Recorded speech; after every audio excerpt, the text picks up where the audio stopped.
ನಾವು ಮಾಡೋಕ್ಕೆ ಸಾಧ್ಯತೆ ಇದೆ, ನಮ್ಗೆ ತೊಂದರೆ ಕೊಡೋ ಸಾಧ್ಯತೆಗಳಿದ್ದಾವೆ ಅಂತ ಹೇಳೋದು ವಿರೋಧಿ ಪಕ್ಷಗಳ ಆರೋಪ.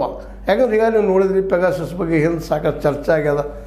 ಅದೇ ಕಾಲಕ್ಕೆ ನಮ್ಮ ರಾಹುಲ್ ಗಾಂಧಿಯವರು ಸಹಿತ ಪೆಗಾಸಸ್ ಕುರಿತಾಗಿ ನನ್ನ ಮೊಬೈಲ್ನಲ್ಲೂ ಅದ್ರ ಅಳವಡಿಸಿದ್ದಾರೆ ಅನ್ನುವಂಥ ಆರೋಪ ಮಾಡಿದರು. ಅದಕ್ಕಾಗಿ ಸಾಕಷ್ಟು ಚರ್ಚೆ ಆಯಿತು, ಕೋಲಾಹಲ ಆಯಿತು, ಎಲ್ಲ ನಾವು ನೋಡಿದ್ವಿ. ಅದ ನಂತರದಲ್ಲಿ ಆ ಮಾತು ಬೇರೆ ಏನಾಯಿತು ಅಂತೇಳಿ ಇವತ್ತಿನ ಸುದ್ದಿ ಇಲ್ಲ.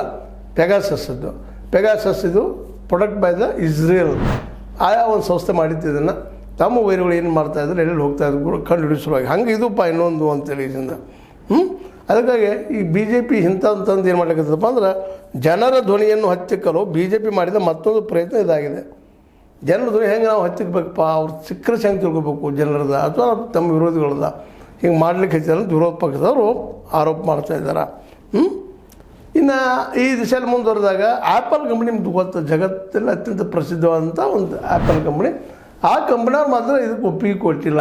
ಇದು ಬೇಕಾಗಿಲ್ಲ, ನಾವು ಆ್ಯಪ್ ನಾವು ಡೌನ್ಲೋಡ್ ಮಾಡೋಕ್ಕಾಗೋದಿಲ್ಲ, ನಮ್ಮಲ್ಲಿ ಸಾಥಿ ಬೇಡ, ಸಂಚಾರ ಸಾಥಿ ಅಂತೇಳಿ ಇನ್ನೂ ವಿಚಾರ ಮಾಡ್ಲಿಕ್ಕಿದ್ದಾರೆ. ಆದರೆ ಸ್ಯಾಮ್ಸಂಗ್ದವರು ವಿಚಾರ ಮಾಡೋಣಪ್ಪ, ಮಾಡೋದ್ರೆ ಮಾಡ್ತೀನಿ ಅನ್ನೋಂಥ ಮಾತು ಒಪ್ಕೊಂಡಿದ್ದಾರೆ ಸ್ಯಾಮ್ಸಂಗ್ದವ್ರು.